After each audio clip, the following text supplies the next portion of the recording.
So now let's work around with the support section inside of Wix ADI. So to work around with support section, I'm just going to click on this plus icon right over here.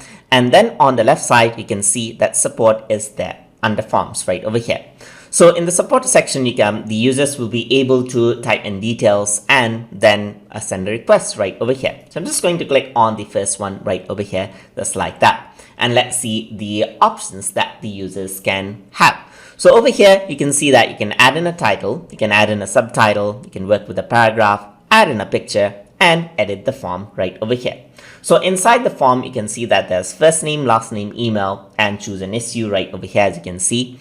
And you can also add a new field over here from the different options that you have over here. So in choose an issue, if you want to edit out the list, you can go over here and go to edit.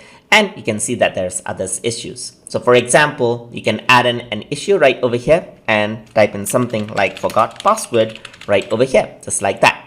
You can also make field required right over here to make it compulsory right over here, just like that. And that's how you work around with the support section over here. You can also go into section design and choose from different layouts right over here, just like that. And that is how it works like. So once you're happy with this, you can publish this out, and to see how your users will be able to interact, let's just go into the preview section right over here.